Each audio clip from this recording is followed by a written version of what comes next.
வீரபுரிங்கிற நாட்டை வீரசேனவர்மன்கிற மன்னன் திறன்பட ஆண்டு வந்தான். அவன் படை பலமும் புத்தி பலமும் கொண்டவன். அதனால் அவனோட நாட்டை தாக்கவோ கைப்பற்றவோ எந்த மன்னனும் முயலலை. வீரபுரியை எப்படி கைப்பற்றுவது அப்படின்னு அதோட அண்டை நாடான சூரபுரியுடைய மன்னன் சூரசேனன் ஏங்கிட்டு இருந்தான். வீரசேனனோட படைக்கு முன்னாடி தன்னோட படை நிற்க முடியாது அப்படிங்கிறது அவனுக்கு நல்லாவே தெரியும். அதனால் அவன் மனசு புழுங்கியவாறே நோய்வாய்ப்பட்டு படுத்த படுக்கையாக கிடந்தான். இதை பார்த்து அவனுடைய அமைச்சனான மார்க்கடகன், அரசே, நீங்கள் வீணா கவலைப்பட வேண்டாம். ஒரு நாட்டை கைப்பற்ற படைகள் தான் வேணுங்கிறது இல்லை, வேற நிறைய வழிகள் இருக்குது. நான் வீரபுரிக்கு போய் அங்கே குழப்பங்களை உண்டாக்கி கலகங்கள் ஏற்படும்படி செய்கிறேன். அப்போ வீரசேனனுடைய முழு கவனமும் கலகங்களை அடக்குவதில் தான் இருக்கும். அந்த சமயத்தில் நம்முடைய படைகளை கொண்டு வீரபுரியை தாக்கி அதை எளிதாக கைப்பற்றிடலாம் அப்படின்னு சொன்னான். சூரசேனனும் அவ்வாறே செய்யுமாறு தன்னுடைய அமைச்சன்கிட்ட சொல்லவே மார்க்கடகனும் வீரபுரிக்கு போனான். இந்த சமயத்தில் வீரபுரத்துடைய கிழ சேனாதிபதி மாரடைப்பால் இறந்து போனார். அதனால் புதிய சேனாதிபதியை நியமிக்கிற பிரச்சனை எழுந்துச்சு. இதே சமயம் அந்த நாட்டு எல்லையில் புலிமாயன்கிற மோசக்காரன் இருந்தான். அவன் மக்களை ஏமாற்றி பணம் பறித்து வந்ததால் ஒரு நாள் அந்த பகுதி மக்கள் ஒன்று கூடி அவனை பிடிச்சு அடின்னு அடித்தாங்க. அதனால் அவன் பயந்து அவங்கக்கிட்ட இருந்து தப்பி பக்கத்தில் இருந்த காட்டுக்கு ஓடிப்போனான். அங்கே ஏதாச்சும் ஒரு மறைவிடத்தில் குடிசை போட்டுக்கிட்டு தங்கி விடலாம் அப்படின்னு நினச்சான். அவன் அதுக்கான தகுந்த இடத்தை தேடத் தொடங்கினான். அப்போ ஒரு இடத்துல யாரோ தாகம் தாகம் தண்ணீர் அப்படின்னு கத்துறது அவனோட காதில் விழுந்துச்சு. யாருன்னு அங்கே போய் பார்த்தப்ப பெரிய பாறைகளுக்கு இடையில் ஒரு ராட்சசன் தவிக்கிறத பார்த்தான். உடனே புலிமாயன் சுத்தியும் முத்தியும் பார்த்து கொஞ்சம் தூரத்தில் இருந்த சிற்றாரை நோக்கி ஓடுனான். சில இலைகளை பறித்து கிண்ணமாக தைச்சு அதில் ஆற்று நீரை எடுத்துகிட்டு வந்து ராட்சசனுடைய வாயில் ஊற்றி குடிக்க வச்சான். ராட்சசன் அப்போ, நான் 2 கால்களும் இல்லாதவ, ஆனாலும் ஈவிரக்கம் இல்லாமல் என்னோட அண்ணன் என்ன அதோ அங்கே தெரிகிற மலை மீது இருந்து உருட்டி விட்டான். என்னோடு கற்களும் வந்து என் மேலே விழுந்து நகர முடியாமல் செஞ்சிருச்சு. கற்களை எடுத்து என்னை வெளியே தூக்கிவிடு அப்படின்னு சொன்னான். புலிமாயனும் கற்களை நகர்த்தி விட்டு ராட்சசனை வெளியே எடுத்து விட்டான். ராட்சசனப்ப, மிக்க நன்றி, உனக்கு என்ன வேணுமோ கேளு, என்னால் முடிஞ்ச உதவியை செய்யறேன்னு சொன்னான். புலிமாயன் அதுக்கு, நீயோ கால் இல்லாதவ, உன்னால் என்ன செஞ்சிட முடியும், எனக்கு வேண்டியது பணம் அப்படின்னு சொன்னான். அதை கேட்ட ராட்சசன், இங்கே மனிதர்கள் வரமாட்டாங்க, அதனால் உனக்கு என்னால் பணம் கொடுக்க முடியாது தான் அப்படின்னு சொன்னான். அப்போ புலிமாயன் கொஞ்சம் யோசித்து பார்த்துட்டு, நான் காட்டுக்கு வெளியே போய் எப்படியோ மனிதர்களை இங்கே உன்கிட்ட அனுப்பி வைக்கிற, நீ அவங்கள கொன்று தின்னுடு, ஆனால் அவங்கக்கிட்ட உள்ள பணம் நகைகள் இதையெல்லாம் என்கிட்ட கொடுத்துடணும், இது சம்மதமா அப்படின்னு கேட்டா. ராட்சசனும் ரொம்ப மகிழ்ச்சியாக அதுக்கு சம்மதிச்சான். புலிமாயனும் காட்டுக்கு வெளியே வந்து ஸ்ரீ ராமபிரானுடைய சாபத்தால் கால்களை இழந்த ராட்சசன் காட்டில் ராமநாமத்தை உச்சரித்து கொண்டு தவம் புரியறான். அவனை தரிசித்த ஆசைகள் பெற்றா புண்ணியம் கிடைக்கும் அப்படின்னு மக்களிடையே வதந்தியை பரப்புனான். மக்களும் அதை நம்பி காட்டுக்கு போய் ராட்சசனுக்கு இரையானாங்க. 2 நாட்களுக்கு ஒரு தடவை புலிமாயன் ராட்சசனை பார்த்து அவன் எடுத்து வச்சிருந்த பணத்தையும் நகைகளையும் பெற்றுக்கொண்டு வந்தான். காட்டுக்கு போய் ராமநாமம் ஜபிக்கிற ராட்சசனை பார்த்தவங்க திரும்பி வராததையும் புலிமாயன் செய்கிற பிரச்சாரத்தையும் பார்த்து மக்கள் குழம்பி போனாங்க. மன்னனுக்கும் இந்த விஷயம் தெரிய வந்துச்சு. மன்னன் அமைச்சர்களை கூட்டி, காட்டில் நடக்கிற கோர சம்பவங்களை தடுத்து மக்களை காக்கக்கூடிய ஒருவனை நம் நாட்டுடைய சேனாதிபதியாக நியமிக்க விரும்புகிற, என்ன சொல்லுறீங்க அப்படின்னு கேட்டா. அவங்களும், இது சரியான முடிவே, இப்படியே பறை சாற்றுவிக்கிறோம் அப்படின்னு சொல்லி அவ்வாறே பறையும் சாற்றுவித்தாங்க. இதை அந்த நாட்டு இளவரசனோடு சேர்ந்து கல்வி பயின்ற பார்த்தன்கிறவன் கேட்டுட்டு காட்டுக்கு போனான். அவன் போர்க்கலையிலும் சிறந்தவன், ராஜதந்திரத்திலும் தேர்ந்தவன். அவன் கிள ராட்சசனை தேடியவாறே அவன் இருக்கிற இடத்தை அடைஞ்சு அங்கே மறைஞ்சிருந்து என்ன நடக்குதுன்னு பார்த்தான். அன்னைக்கு யாருமே ராட்சசனை பார்க்க வரலை. ஆனால் மாலை பொழுது கழிஞ்சு இருட்டியதும் புலிமாயன் ஒரு பையோடு ராட்சசனை பார்க்கறதுக்காக வந்தான். ராட்சசனும் அவனை சிரிச்ச முகத்தோடு வரவேற்று அவன் கொண்டு வந்த பையில் நகைகளையும் பணத்தையும் போட்டான்.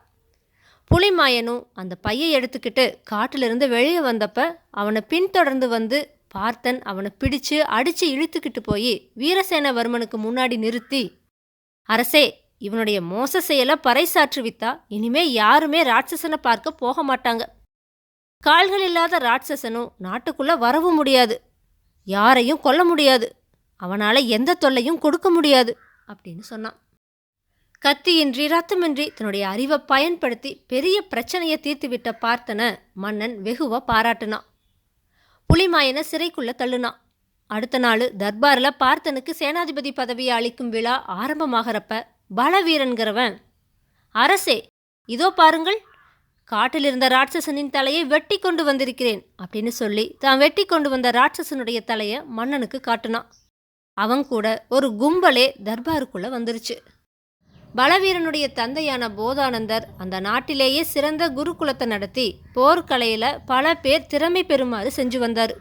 அதனால் பலவீரனுடைய நண்பர்கள் அவனுடைய தந்தைக்கு உள்ள புகழால் சேனாதிபதி பதவி அவனுக்கு கட்டாயம் கிடைக்கும் அப்படின்னும் அதுக்காக அவன் முயற்சி செய்யணும் அப்படின்னு தூண்டிவிட்டாங்க. அதை கேட்டுத்தான் பலவீரன் காட்டுக்கு போய் ராட்சசனுடைய தலையை வெட்டி எடுத்து வந்து மன்னனுக்கு காட்டினான். ராட்சசனுடைய தலையை பார்த்த மன்னன் ஒரு நிமிஷம் வரைக்கும் எதுவும் பேச முடியாமல் போனான். ஆனால் சட்டுன்னு சுதாரிச்சுக்கிட்டு மன்னன் பலவீரன் கிட்ட, பலவீரா, இந்த பரீட்சையில் உனக்கு முன்னாடியே பார்த்தன் வெற்றி அடைஞ்சிட்டான். அந்த ராட்சசனால் தன்னந்தனியாக யாருக்கும் கெடுதல் செய்ய முடியாது. அப்படிப்பட்டவனைத்தான் நீ கொன்று இருக்க. ராட்சசன் தன்னால் எதுவும் செய்ய முடியாதது பார்த்துட்டு புலிமாயனுடைய உதவியால் மக்களை கொண்டு வந்தான். அந்த கொடூர செயல்களுக்கு காரணமாயிருந்த புலிமாயனை பிடிச்சு கொண்டு வந்தா பார்த்தன். அதனால பிரச்சனை தீர்ந்துடுச்சு அப்படின்னு சொன்னான். மன்னன் இப்படி சொன்னதை கேட்டதோ பலவீரன் கூட வந்த கும்பல் மன்னனுடைய முடிவு சரியல்ல அப்படின்னு கூச்சல் போட்டுச்சு. அப்ப பலவீரன் சமாதானப்படுத்தி அவங்களையெல்லாம் அழைச்சிக்கிட்டு தர்பாரை விட்டு வெளியே போனான். அந்த கூட்டத்தில் மாறு வேஷத்தில் கலந்து கொண்டிருந்த சூரபுரி அமைச்சனான மார்க்கடகனும் வெளியே வந்தான். அவங்க எல்லாரும் கொஞ்சம் தூரம் வந்ததும் அவன் பலவீரன் கிட்ட போய், பலவீரா, பார்த்தன் இளவரசனுடைய நண்பன்கிறதுனால தான் சேனாதிபதி பதவி அவனுக்கு அளிக்கப்பட்டுச்சு. தன்னந்தனியா நீ போய் துணிச்சலோடு ராட்சசனை எதிர்த்து அவனுடைய தலையை வெட்டி எடுத்து வந்த. உன் மாதிரியான வீரனுக்கல்லவா அந்த பதவி கிடைக்கணும். நீயும் உன்னுடைய நண்பர்களும் நான் சொல்லறபடி செஞ்சா சேனாதிபதி பதவி உன்னை தேடிட்டு வரும் அப்படின்னு சொல்லி அவங்கள தன்னுடைய ரகசிய மறைவிடத்துக்கு அழைச்சிட்டு போனான். அடுத்த நாள் மார்க்கடகன் கூறியபடி பலவீரனும் அவனுடைய ஆட்களும் தலைநகரத்துக்கு வந்து கடைகளை சூறையாடி முக்கியமான வியாபாரிகளையும் அரசாங்க அதிகாரிகளையும் பிடிச்சு இழுத்துட்டு போய் மார்க்கடகனுடைய ரகசிய மறைவிடத்தில் அடைச்சி வச்சாங்க. பலவீரனுக்கு சேனாதிபதி பதவியை கொடுத்தாதான் அந்த பிரமுகர்களோ அதிகாரிகளோ விடுவிக்கப்படுவாங்க அப்படின்னு வீரசேன மன்னனுக்கு செய்தி அனுப்பப்பட்டுச்சு. மன்னனும் நல்லா யோசிச்சு பலவீரனை பற்றின முழு விவரங்களையும் தெரிஞ்சுக்கிட்டு வருமாறு தன்னுடைய ஒற்றர்களுக்கு கட்டளையிட்டான். அவங்களும் 2 நாட்களுக்கு அப்புறமா திரும்பி வந்து, அரசே, இந்த கலகங்களுக்கும் சூரபுரி மன்னனுக்கும் ஏதோ தொடர்பு இருக்கு. அந்த நாட்டு அமைச்சனான மார்க்கடகனுடைய நடமாட்டம் நம்ம நாட்டில் இருக்கிறதும் அவன்தான் இந்த கலகங்களை தூண்டி விடுறாங்கிறதும் தெரிய வருது அப்படின்னு சொன்னாங்க. வீரசேனவர்மன் தன்னுடைய அமைச்சர்களோடு கலந்து ஆலோசிச்சுட்டு பார்த்தனை சேனாதிபதி பதவியிலிருந்து நீக்கிவிட்டதாகவும் பலவீரனுக்கு அந்த பதவி அளிக்கப்படுவதாகவும் பறைசாற்றுவித்தான். இதை கேட்டு பலவீரனுடைய நண்பர்கள் அவனை மேலதாளத்தோடு அழைச்சி வர மறைவிடத்துக்கு போனாங்க. ஆனால் பலவீரன் அங்கே இருக்கலை. மார்க்கடகன் படுகாயமுற்று இறந்து கிடக்கிறத அவங்க பார்த்தாங்க. ஒரு பாறையில், நண்பர்களே, சேனாதிபதியாக ஆக நான் தகுதி பெற்றவன் அல்ல. நகரில் கலகம் விளைவித்து பொருட்சேதத்திற்கு காரணமாக இருந்த சூரபுரி அமைச்சன் மார்க்கடகனை நான் கொன்றுவிட்டேன். நான் இந்த நாட்டை விட்டே வெளியேறுகிறேன். உங்கள் அன்புள்ள பலவீரன் அப்படின்னு எழுதப்பட்டிருக்கிறத அவங்க படித்தாங்க. வேதாளம் இந்த கதையை விக்ரமாதித்தன் கிட்ட சொல்லி, மன்னனே, சேனாதிபதி பதவியை அடைய கலகங்களை மூட்டிய பலவீரன் தண்டிக்கப்பட வேண்டியவன் தானே? ஆனால் மன்னன் அவன் விரும்பிய பதவியை அளிப்பதாக அறிவித்தது மன்னனின் பலவீனத்தைத்தானே காட்டுகிறது. கலகங்கள் செய்து சேனாதிபதி பதவியை அடைய முயன்ற பலவீரன் அதை ஏற்காமல் நாட்டை விட்டே ஓடியது தவறுதானே? மேலும் தனக்கு உதவிய மார்க்கடகனை அவன் ஏன் கொன்றான்? என்னுடைய இந்த கேள்விகளுக்கெல்லாம் சரியான பதில் தெரிந்திருந்தும் நீ கூறாவிட்டால் உன்னுடைய தலை சுக்குநூறாக வெடித்துவிடும்னு சொல்லுச்சு. இதை கேட்ட விக்ரமாதித்தன் வேதாளத்துக்கிட்ட, வேதாளமே, வீரசேன மன்னன் தனக்கு சேனாதிபதி பதவி அளிப்பதாக அறிவித்தது ராஜதந்திரமே என்பதை பலவீரன் புரிந்து கொண்டான். மன்னன் பிரமுகர்களையும் அதிகாரிகளையும் அவனிடமிருந்து மீட்பதற்காகவே அவ்வாறு அறிவித்தான். பலவீரன் பண்பட்டவன்.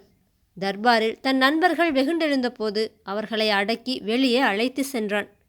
உணர்ச்சி வசப்பட்டு மார்க்கடகன் பேச்சில் மயங்கி வன்முறையில் இறங்கிய அவன் நன்கு யோசித்து அயல் நாட்டு மார்க்கடகன் வீரபுரியை கைப்பற்றவே கலகங்களை தூண்டிவிட்டான் என தெரிந்து கொண்டு நாட்டுப்பற்று கொண்ட அவன் மார்க்கடகனை கொன்றான். தான் கொலை குற்றம் புரிந்தவன் என்பதால் பதவியேற்க தகுதி பெற்றவன் அல்ல என்றும் கொலையாளி என்ற அவப்பெயர் பெற்று அவமானப்பட வேண்டுமே என எண்ணியே அவன் நாட்டை விட்டே ஓடிவிட்டான் என்று கூறினான். விக்ரமாதித்தனோட இந்த சரியான பதிலால் அவனுடைய மௌனம் கலைஞ்சுது. அவன் சுமந்து வந்த வேதாளம் உயர கிளம்பி போய் மறுபடியும் முருங்கை மரத்தில் ஏறிடுச்சு. தன்னோட முயற்சியில் சற்றும் மனம் தளராத விக்ரமாதித்தன் மறுபடியும் முருங்கை மரத்தில் ஏறி அதில் தொங்கிட்டு இருந்த வேதாளத்தை பிடிச்சு கீழே இறக்கி மீண்டும் நடக்க துவங்கினான்.